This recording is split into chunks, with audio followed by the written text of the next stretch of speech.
বিমানে ওঠার কিছুক্ষণ পর যদি জানতে পারেন যে আপনার এ ফ্লাইট অর্ধ শতাব্দী ধরে চলছে, তাহলে কেমন হবে আপনার প্রতিক্রিয়া? এমনই এক অদ্ভুত ঘটনা ঘটেছিল 2রা জুলাই 1955-তে। আমেরিকান প্যান ফ্লাইট মায়ামি থেকে নিউ ইয়র্কের উদ্দেশ্যে যাত্রা শুরু করে। যাত্রাপথে ঘটে এক অদ্ভুত ঘটনা। বিমানের 57 জন যাত্রী ফ্লোরিডার প্রাকৃতিক দৃশ্য উপভোগ করার প্রহর গুনছিলেন। কোনো ঝামেলা ছাড়াই বিমানটি আকাশে উড়ল। 3 ঘন্টা পরে অবতরণ করার কথা। তবে নির্দিষ্ট সময় পর বেশ কিছুটা সময় পেরিয়ে গেলেও এটির কোনো দেখা পাওয়া যাচ্ছিল না। মায়ামির কন্ট্রোল রাডার বিমানটির কোনো চিহ্ন খুঁজে পাচ্ছিল না। নিউ ইয়র্কে যোগাযোগ করার পর জানা যায় যে বিমানটি আকাশপথে হারিয়ে গেছে। পাইলটের সাথে যোগাযোগ করার চেষ্টা করেও সফল হওয়া যায়নি। এমনকি বিমানে থাকা একজন মানুষেরও কোনো সন্ধান পাওয়া যায়নি। প্রথমে ধারণা করা হয় বিমানটি কোনো দুর্ঘটনার সম্মুখীন হয়ে যাত্রাপথে বিধ্বস্ত হয়েছে।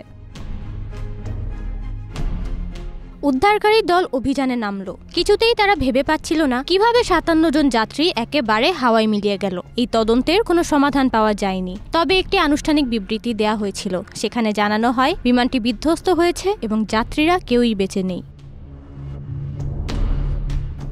এবার 9 সেপ্টেম্বর 1992 ভেনেজুয়েলার কারাকাস বিমানবন্দর কন্ট্রোল টাওয়ারে একটি অপরিচিত বিমানের অস্তিত্ব ধরা পড়ে। বিমানের পাইলট সেখানে বিমানটি অবতরণ করার অনুমতি চায়। কিছুক্ষণ অনুসন্ধান করে জানা যায় এটি সেই বিমান যা হারিয়ে গিয়েছিল। কন্ট্রোল টাওয়ার থেকে পাইলটকে জানানো হয় যে এটি ভেনেজুয়েলার কারাকাস বিমানবন্দর। এটি মায়ামি থেকে 1800 কিলোমিটার দূরে অবস্থিত। এটি জানার পর পাইলট এবং সহকারী পাইলট বিস্মিত না হয়ে পারেন না। তারা সহ সবার কাছেই বিষয়টি অবিশ্বাস্য মনে হচ্ছিল।